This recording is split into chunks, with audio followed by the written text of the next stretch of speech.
My name is Clara Miller. I'm 34 years old, and I'm an archivist for the city's historical society. The scent of old paper and dust usually brings me comfort, but on that Tuesday afternoon, sitting in Mr. Henderson's polished office, it felt like a shroud. My parents, Eleanor and Richard, were perched on the cream leather sofa opposite me, their faces a carefully constructed mask of dignified grief that was already cracking at the edges. Mr. Henderson, a man whose voice was as dry as the legal parchment before him, cleared his throat. As per Arthur Miller's last will and testament, he began, and I braced myself. My grandfather, Arthur, had passed peacefully in his sleep 3 weeks prior. He was a quiet man, a widower for years, and I was the only grandchild he'd ever truly connected with, mostly over his peculiar hobby. Mr. Henderson read through the usual legal preamble, then got to the bequests. The house, the modest savings, the antique furniture, all of it, without exception, was left to my parents. Then came my turn. And to my granddaughter, Clara Miller, I bequeath the sum of $10. The words hung in the air. My mother, Eleanor, let out a sharp, incredulous gasp, then a snort. My father, Richard, leaned back, a wide, slow smile spreading across his face, his eyes meeting my mother's. Then they both erupted. Not a polite chuckle, but a full, unrestrained peal of laughter that echoed off the high ceilings. My mother slapped her knee. $10, she shrieked, wiping a tear of mirth from her eye. My father just kept shaking his head, a triumphant, almost cruel grin fixed on his face. I felt a familiar hot flush creep up my neck, but I just tightened my grip on my handbag, my smile thin and unmoving. They thought it was a joke, a final, public humiliation. What they didn't know was that Mr. Henderson had already given me a discreet nod, indicating he had something else for me, something that would turn their laughter into dust. To understand the full weight of that $10 inheritance, you need to know a bit about the Miller family dynamic. My parents, Eleanor and Richard, were always acutely aware of appearances and, more importantly, money. They were both real estate agents, adept at spotting a fixer-upper and flipping it for profit, always chasing the next big deal. My older brother, Daniel, who passed away tragically in a car accident 5 years ago, was their golden child. He was charismatic, ambitious, and destined, they often said, for great things. I, on the other hand, was the quiet one, the bookworm, the girl who preferred dusty archives to bustling open houses. My career as an archivist, while fulfilling to me, was a constant source of polite disappointment for them. "So, you just organize old papers?" my mother would ask, her tone implying it was a hobby, not a profession. My grandfather, Arthur, was different. He was a retired postal worker, a man of routine and quiet passions. His house, a modest 2-bedroom bungalow, was filled not with expensive art, but with meticulously organized collections, antique maps, old postcards, and, most notably, his stamp collection. He had started it as a boy, and it grew into a sprawling, intricate world of tiny, colorful squares. While my parents saw it as a dusty, space-consuming eccentricity, I saw the history, the artistry, the stories each stamp told. I spent countless hours in his study, poring over his albums, listening to him explain the nuances of perforations and watermarks. He'd often say, "Clara, sometimes the smallest things hold the greatest value, if you know where to look. Most people just see paper." That phrase, "just see paper," became a quiet family joke, usually at my grandfather's expense. My parents, of course, had never shown the slightest interest in his stamps. They had, however, shown great interest in his house and what they assumed were his substantial savings. Arthur had always been frugal, and they had long speculated about the nest egg he must have accumulated. They were already mentally redecorating the bungalow and planning how to invest his capital. The will reading was merely a formality before they could begin their plans. After the initial shock of the $10, and my parents' prolonged, almost theatrical laughter, Mr. Henderson cleared his throat again. "If you'll excuse us for a moment, Eleanor and Richard," he said, his voice clipped, "I have a private matter to discuss with Clara." My parents' laughter died down, replaced by a flicker of annoyance, then suspicion. My mother's eyes narrowed. "A private matter? What could possibly be private after a $10 inheritance, she scoffed, but Mr. Henderson merely gestured towards the door. Reluctantly, they stood and exited, my mother muttering something about wasting everyone's time.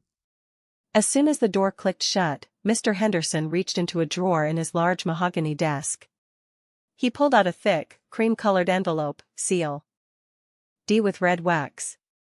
"Clara," he said, his voice softening slightly, "your grandfather anticipated this reaction. He left very specific instructions."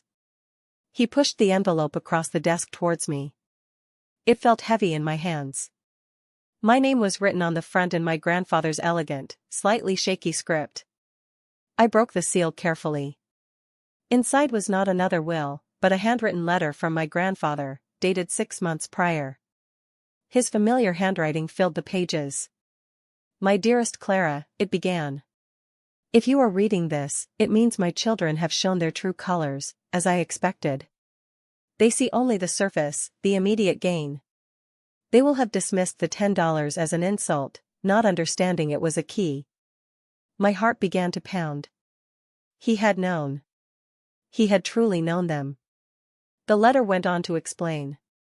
My grandfather had anticipated that his main assets, the house, the bank accounts, would be a distraction, a shiny lure that would blind my parents to anything less obvious. He knew they would never delve into the worthless hobbies he cherished. He had, years ago, established a separate, irrevocable trust.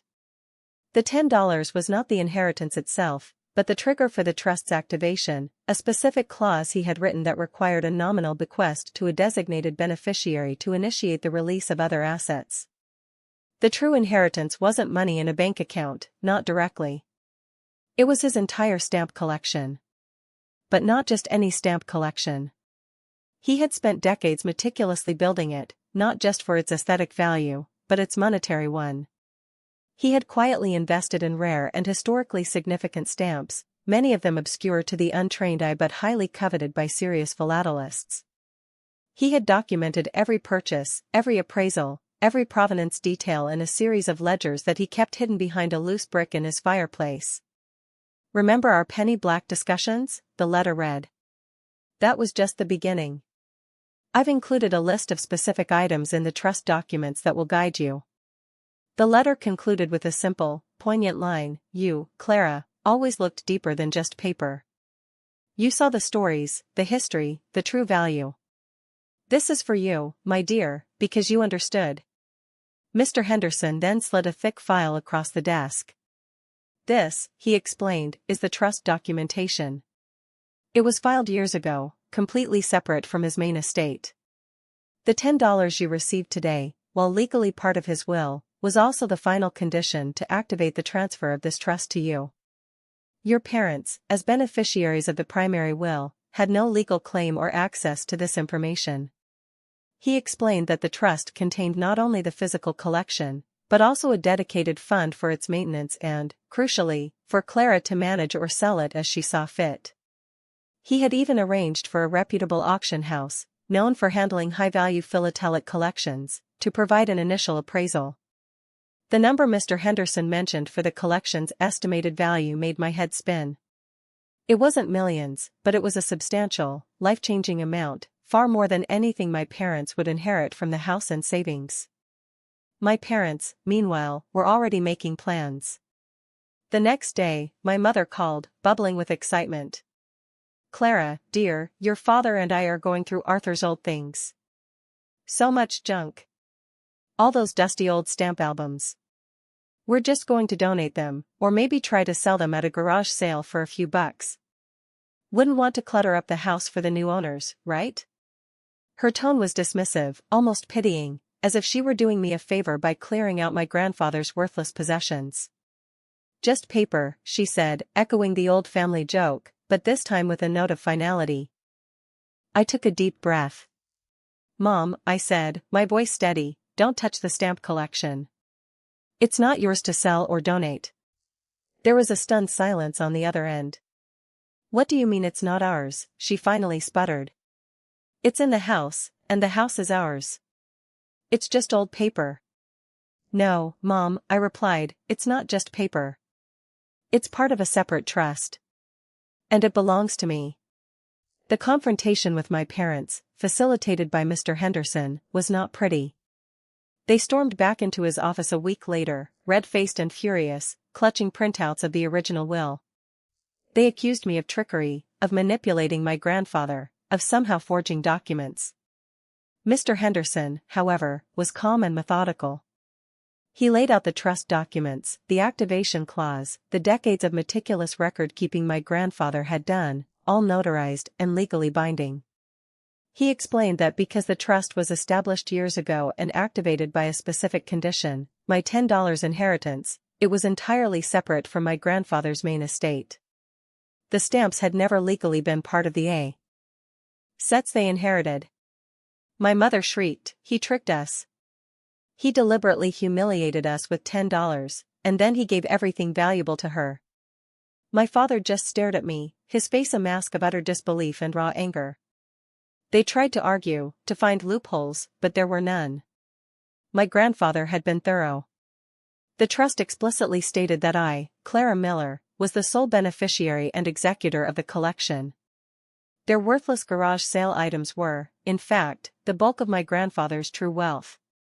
The immediate aftermath was a whirlwind. The auction house, per Mr. Henderson's arrangement, sent specialists to appraise and transport the collection. My parents were forced to watch as carefully gloved professionals meticulously packed away album after album, each one holding a fortune they had dismissed. They tried to claim some of the older, more decorative albums, but Mr. Henderson confirmed that every single stamp, every piece of philatelic material, was part of the trust. Their initial plans to quickly sell the house were complicated by the discovery of the hidden ledgers behind the fireplace, which detailed not only the stamp collection but also small, forgotten investments my grandfather had made over the years, which were indeed part of the main estate, but required more time to liquidate. My relationship with my parents, already strained, fractured completely. They called me greedy, manipulative, and ungrateful. I didn't respond. I didn't need to. The quiet vindication was enough. I used a portion of the trust's funds to establish a dedicated foundation for historical preservation, something my archivist heart had always dreamed of. I also decided to sell a carefully selected portion of the collection, enough to secure my financial future, but keep the core, the pieces my grandfather loved most.